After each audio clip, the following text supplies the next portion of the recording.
하나님 말씀 고린도후서 4장 7절에서 18절까지의 말씀입니다. 신약성경 289쪽 고린도후서 4장 7절에서 18절까지의 말씀 한 절씩 교독하시고 마지막 절 합독하겠습니다. 우리가 이 보배를 질그릇에 가졌으니 이는 심히 큰 능력은 하나님께 있고 우리에게 있지 아니함을 알게 하려 함이라.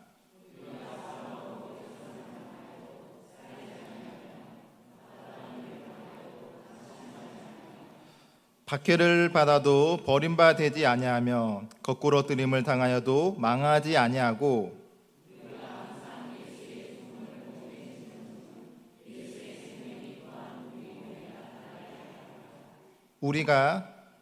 우리 살아있는 자가 항상 예수를 위하여 죽음에 넘겨짐은 예수의 생명이 또한 우리 죽을 육체에 나타나게 하려 함이라.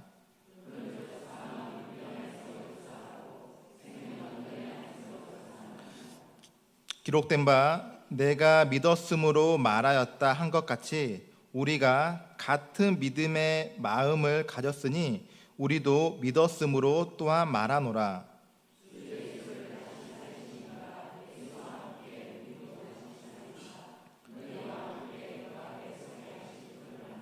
이는 모든 것이 너희를 위함이니 많은 사람의 감사로 말미암아 은혜가 더하여 넘쳐서 하나님께 영광을 돌리게 하려 함이라.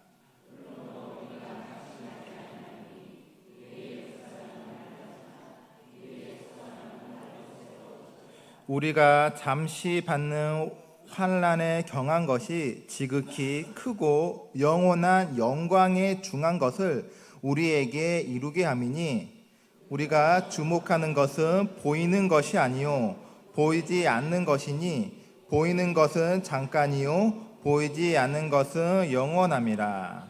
아멘. 5구역 가족분들 나오셔서 하나님께 특송 올려드리겠습니다.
아멘.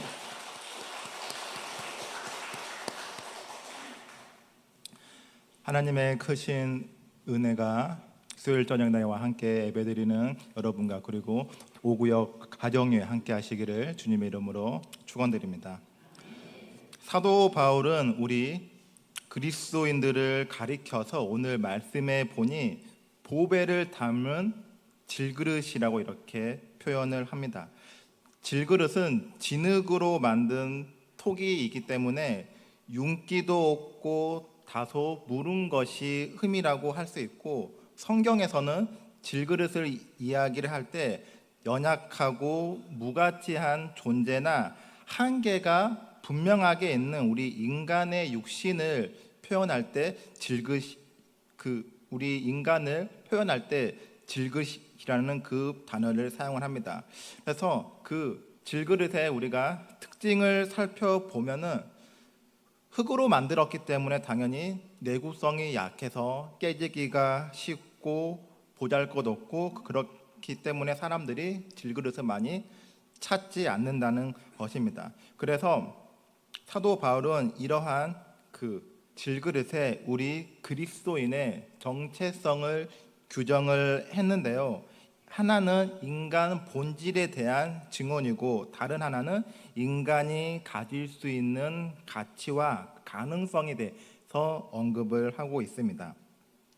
성경에서 보면은 창세기를 보면은 인간의 창조는 창조주이신 하나님에 의해서 하나님의 형상을 닮은 그 흙으로 빚어진 존재이고, 또 그러한 형상은 뭔가의 내용을 담을 수 있는 그 그릇의 형태라고 이렇게 증언을 합니다.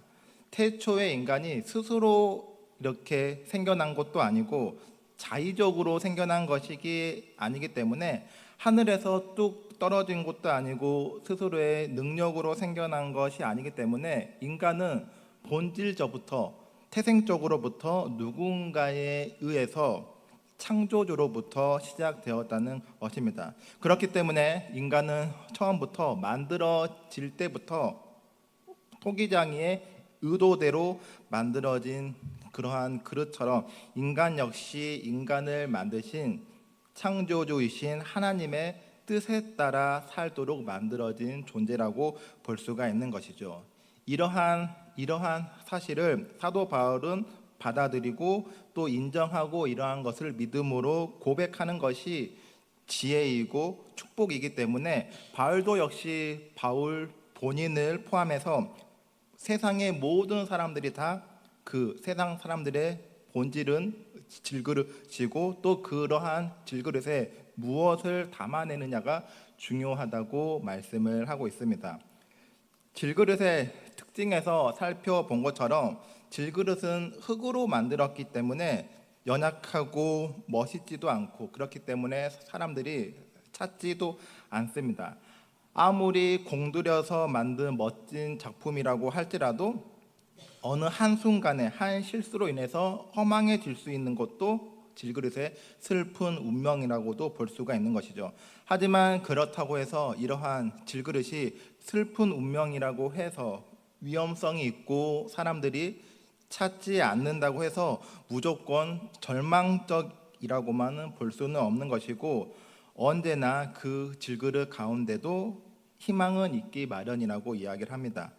아무리 사람들이 거들떠 보지 않는 질그릇이라고 할지라도, 그러한 그 질그릇 안에 무엇이 담겨져 있느냐에 따라서 가치가 있는 질그릇이 될 수가 있고, 가치가 없는, 쓸모가 없는 질그릇이 될 수도 있다는 것이죠. 그만큼 질그릇의 운명이 슬픈 운명을 타고난 것이라고 할지라도 담겨져 있는 내용물로 그러한 운명이 결정이 될 수가 있는데, 그러한 질그릇에 어떠한 보배를 담아야 하는지, 그리고 그러한 보배는 무엇을 이야기하고 있는지 오늘 말씀과 함께 은혜를 나누도록 하겠습니다. 7절 말씀 우리 함께 다시 한번 읽어보도록 하겠습니다. 시작. 우리가 이 보배를 질그릇에 가졌으니 이는 심히 큰 능력은 하나님께 있고 우리에게 있지 아니함을 알게 하려 함이라. 아멘.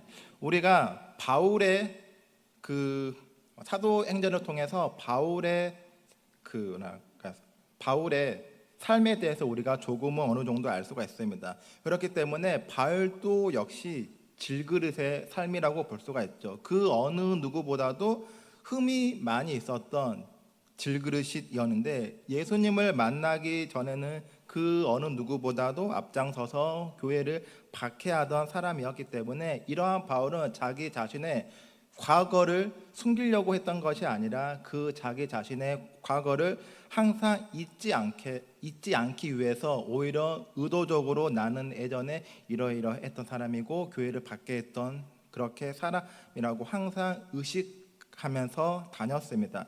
그래서 그 사도 바울은 예수님을 만나고 사도가 된 이후에도 자기 자신을 소개할 때 나는 교회를 박해하고 예수님을 믿는 사람을 잡아다가 감옥에 가둔 그런 사람이었습니다 라고 이렇게 자기 자신의 그 안 좋은 과거의 모습들을 서슴없이 고백을 하였고, 또한 사도라고 불릴 자격도 없는 사람이라고 하면서 자신이 지금 사도가 된 것도 이 또한 하나님의 은혜이며, 또 이렇게 하나님의 은혜로 내가 사도가 되었기 때문에 그 어느 누구보다도 하나님의 은혜에 누가 되지 않기 위해서 그 어느 누구보다도 열심히 내가 사역에 매달리고 있는 것이고 세계를 돌아다니면서 복음 전도에 힘쓰고 있는 것이라고 이야기를 하고 있고, 내가 이렇게 복음 사역에 매달릴 수 있는 것도 다 하나님의 은혜라고 사도 바울은 고백을 합니다.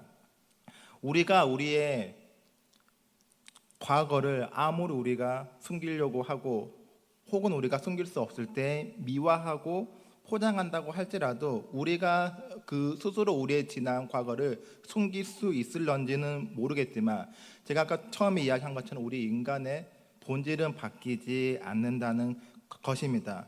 우리가 우리의 죄를 회개한다고 해서 그 죄가 용서가 되는 것이지 죄를 짓지 않는 이전으로 되돌아갈 수 없는 것처럼 우리의 본질은 바뀌지 않는다는 것이죠. 저와 여러분 역시 진흙으로 만들어진 토기 그 이상 그 이하도 아니라는 것입니다. 하지만 사도 바울의 고백에 따라서 이런 흙으로 빚어진 질그릇에 어떠한 보배와 귀중한 물건이 담겨져 있다는 것인데, 저와 여러분의 질그릇에 다 자기 각자의 질그릇에 어떠한 보배가 담겨져 있을지 그러한 것을 생각해 보면서 오늘 말씀을 들으면 좋을 것 같습니다. 각자의 질그릇에 담겨져 있는 보배는 어쩌면 사람마다 같을 수도 있고 어쩌면 다 각자 다를 수도 있는데요. 첫 번째로 담겨져 있는 보배는 우리 스스로의 능력으로 담을 수 없는 것이 담겨져 있다는 것입니다. 우리 스스로의 능력으로 담을 수 없는 이러한 보배가 선물처럼 담겨져 있다는 것인데, 우리가 그리스도인으로서 새 생명의 씨앗을 품고 그리스도인의 삶을 살아갈 때나 혹은 그러한 마음 가운데 우리에게 주어진 사역들을 감당할 때 우리 마음 가운데 비춰지는 그리스도의 빛이 담겨져 있는 것이고, 또한 하나님의 영광을 위해서 우리가 살아갈 때 하나님을 아는 지혜가 우리 안에 있을 때 우리 안에 하나님의 그 지혜와 은혜가 우리 안에 담겨져 있다는 것입니다. 바울도 역시 핍박을 피해서 다메섹으로 도망가고 있는 유대인들을 그리스도인들을 잡기 위해서 그 다메섹 도상으로 가던 길에 예수님을 만나는데, 그 예수님을 만나기 전까지는 바울도 역시 아무것도 담겨져 있지 않는, 오히려 사람들의 질타를 받는 질그릇에 불과했지만 빛으로 오신 예수님을 만남으로써 그 안에 그리스도의 빛이 들어가게 되었고, 그리스도를 통하여서 성령이 임하게 되고 또 세례를 받고 예수님이 하나님의 아들이심을 선포하면서 예수님을 전도하는 자가 되었습니다. 결국 사도 바울도 예수 그리스도의 얼굴에 있는 하나님의 영광을 사도 바울이 봄으로써 하나님의 영광이 바울이라는 그 질그릇 안에 채워짐으로써 바울의 인성과 영성 모두가 변화가 되는 보배가 질그릇에 담겨지는 그리스도의 빛과 하나님의 은혜가 바울에게 임하게 된 것입니다. 이렇게 그 바울이라는 그 질그릇에 담겨진 이러한 하나님의 빛과 하나님의 영광, 이러한 보배는 바울이 스스로 담을 수 있는 것도 아니고 자기가 노력으로 담으려고 한다고 한들 절대 담을 수 없는 것들이죠. 이러한 모든 것들이 하나님의 은혜이고 하나님의 선물로 담겨진 것이고, 그 선물로 하여금 하나님의 영광을 나타내는 바울의 질그릇으로 쓰임 받게 되었다는 것입니다. 그런데 이러한 바울이라는 질그릇에 하나님의 보배가 담겨지는 그러한 과정을 우리가 살펴보면은, 바울이 스스로 아무것도 할 수 없을 때, 바울의 능력이 전혀 있지 않을 때 하나님은 그에게 그 보배를 담아 주었는데요. 예수님을 만나기 직전까지 바울의 모습은 모든 사람들이, 모든 그리스도인들이 바울을 무서워하고 두려워할 만큼 언제나 바울은 어디를 가든지 유대 앞에서 이렇게 기세당당한 모습이었지만, 그렇지만 다메섹에서 예수님을 만난 후로는 오로지 아무것도 볼 수가 없었고, 결국은 사람들의 손에 이끌려서 그 다메섹이라는 도시 안으로 들어가게 되었고, 사흘 동안 보지도 못하고 먹지도 못하였습니다. 결국 그 바울이 할 수 있는 것은 아무것도 없었고, 다른 사람들 손에 이끌려서 그냥 이렇게 이끌려 갈 뿐이었습니다. 바울이 스스로 아무것도 할 수 없을 때, 아무런 능력이 없는 그러한 질그릇에 불과할 때, 하나님은 그에게 놀라운 보배를, 아무 쓸모없는 질그릇 가운데 하나님의 보배를 담아 준 것입니다. 하나님의 보배가 우리의 질그릇, 각자의 질그릇에 담겨지기 위해서는 우리의 스스로의 연약함은 물론이거니와, 내가 아무 능력이 없는, 보잘것없는 그러한 질그릇에 불과하다는 것은 우리는 스스로 인정을 해야 하고, 또 오직 하나님의 은혜를 요청할 때만이 하나님은 우리에게 하나님의 그 놀라운 보배를 담아주는 것이고 기회를 주신다는 것입니다. 우리의 역량이나 헌신이나 섬김으로 주어지는 것이 아니라 하나님의 간섭하심과 도우심으로만 우리에게 그 하나님의 보배가 은혜로서 우리 안에 채워진다는 것입니다. 그렇기 때문에 오늘 이곳에 모인 저와 여러분 모두가 하나님의 긍휼을 받은 자로서 우리의 각자의 질그릇 가운데 하나님의 놀라운 보배가 담겨져 있음을 우리가 고백할 수 있어야 할 것이고, 우리도 바울처럼 하나님의 그러한 사역 가운데, 그러한 우리의 질그릇 가운데 보배가 가득 차고 넘침으로 인해서 하나님의 사역 가운데 충성할 수밖에 없어야 할 것이고, 또 우리 또한 마음을 잃지 않고 항상 준비되어 있는 저와 여러분이 되어야 할 것입니다. 사도 바울이 이렇게 자기 자신의 약함 속에서 체험하고 있는 하나님의 보배, 하나님의 능력은 사도 바울이 자기 마음대로 관여하고 조정하는 것도 아니라고 이야기를 합니다. 내가 지금 힘들고 고난당하고 이렇게 어려운 상황에 있다고 해서 내가 지금 힘드니까 지금 나한테 필요한 거는 하나님의 은혜야, 그렇다고 해서 지금 내한테 필요하다고 해서 바로 당장 그 바울의 뜻대로, 의지대로 그 하나님의 능력은 나타나지 않는다는 것입니다. 즉 내가 하나님의 능력을 나타내고 싶을 때 내 마음대로 하나님의 은혜는 관여하는 것이 아니라, 그것은 언제나 새롭게 주어지는, 하나님의 뜻대로 새롭게 주어지는 하나님의 선물로 바울은 여기고 있었습니다. 그렇기 때문에 말씀에 나온 것처럼 바울이 고린도 교회를 향하여서 우겨쌈을 당하고 답답한 일이 생기고 박해를 받고 거꾸로 뜨림을 당하여도 낙심하지 않고 버림받지 않고 망하지 않는 이유는 바울 스스로 하나님의 능력을 조절하면서 하나님의 능력으로 보호받고 인도하심을 받는 그런 것이 아니라 늘 새롭게 바울을 뛰어넘어서 우리의 생각과 지성을 뛰어넘어 언제나 우리보다 앞서서 일하시는 하나님의 주권을 인정하고 그럴 때마다 우리가 인정할 때마다 우리에게 새롭게 주시는 하나님의 선물이고 그 선물이 하나님의 주권 가운데 나타난다는 것입니다. 그리스도의 빛과 하나님의 영광이 우리의 마음 가운데 우리의 질그릇에 담겨진 첫 번째 보배라고 한다면은 두 번째는 그러한 하나님의 보배가 우리 안에 있는 그러한 보배가 우리 안에만 가두어 두는 것이 아니라 그러한 보배가 흘러갈 수 있도록 우리 안에 담겨진 보배를 통하여서 사역의 연속성이 나타나야 한다는 것입니다. 사도 바울은 보배를 담은 질그릇이라는 이러한 표현을 사용하면서 어찌 보면은 보배와 질그릇은 전혀 어울리지 않는 각각의 대상입니다.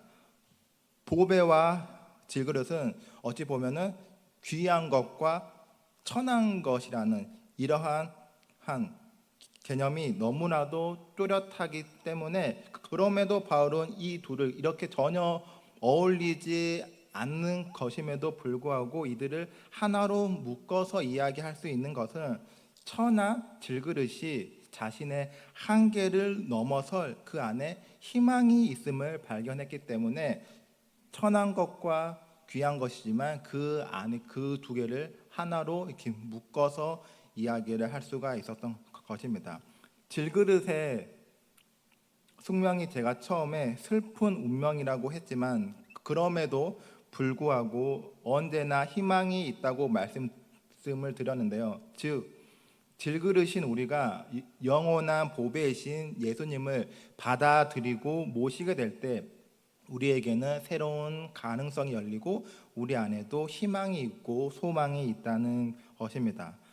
바울은 자기 자신이 만난 예수님의 빛과 생명을 영원한 보배라고 이렇게 바라보고 있었습니다. 그렇기 때문에 부활하신 예수님의 영이 우리의 질그릇에 담겨지는 그 순간부터 우리 또한 예수님의 영원성에 우리도 함께 참여하게 되는 것이고 우리에게도 부활 소망이 있는 것이고 하나님으로부터 소중한 존재로 받아들여지는 것입니다.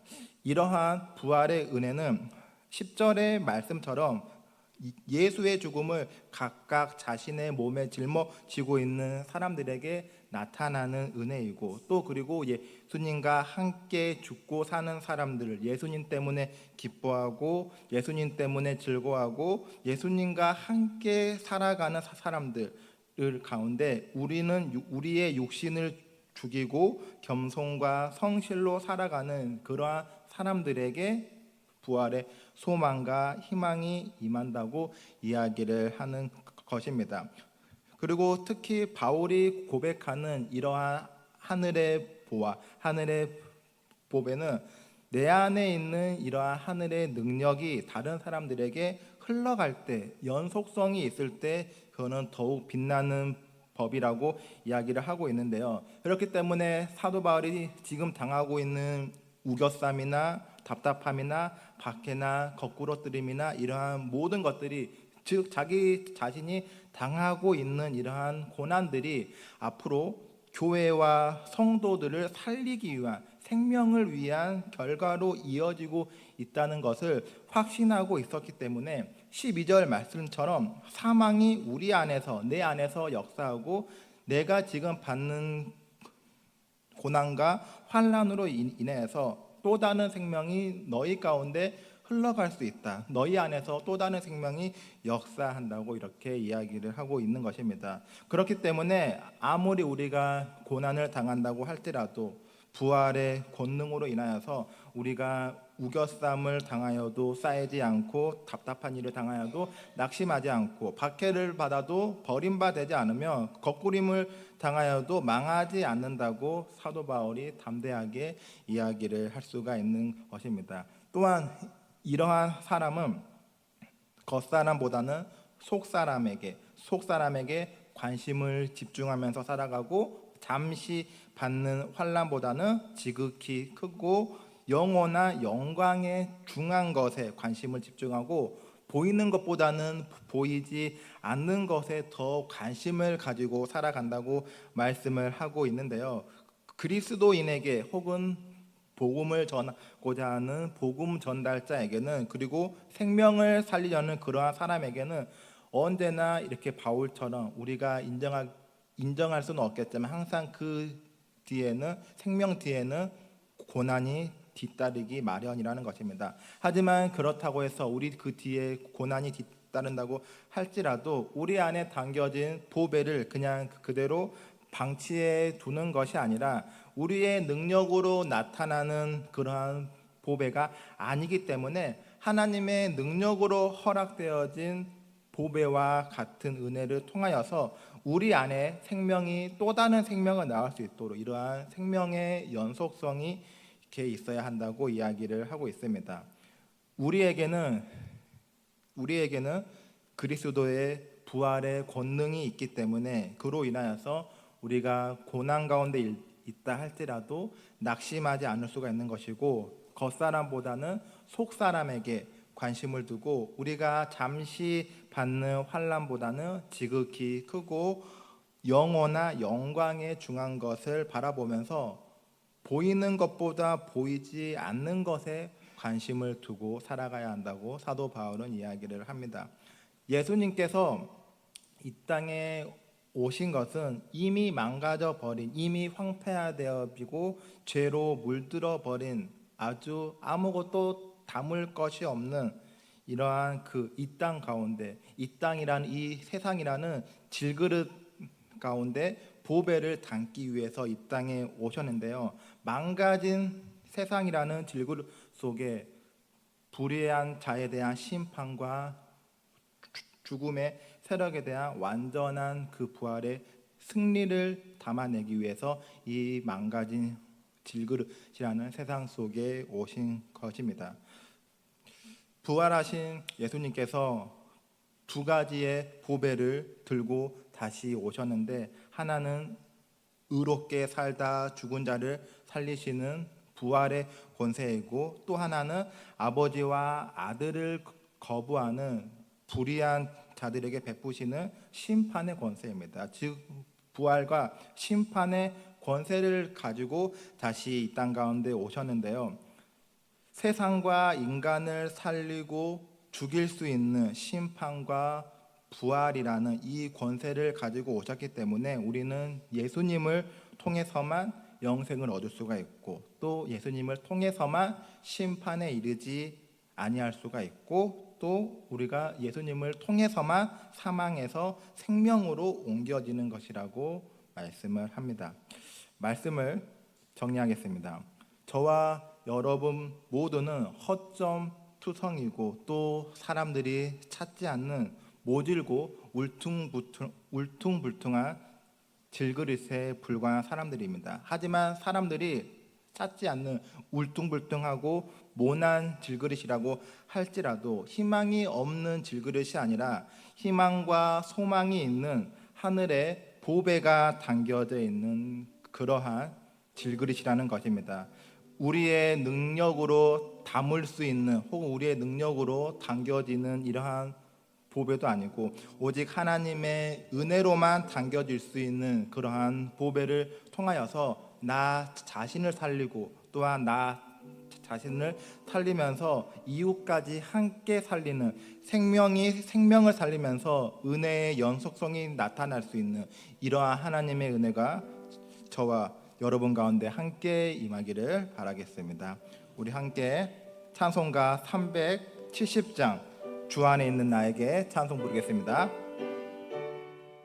우리의 보배 되시는 예수님을 나의 구주로 삼고 나는 죽고 오직 예수로 살아 예수님의 죽음과 예수님의 생명을 삶 가운데에서 전하기로 결단하는 사랑하는 우리 교우들 머리 위에 지금부터 영원토록 함께하옵시기를 간절히 축원하옵나이다. 아멘.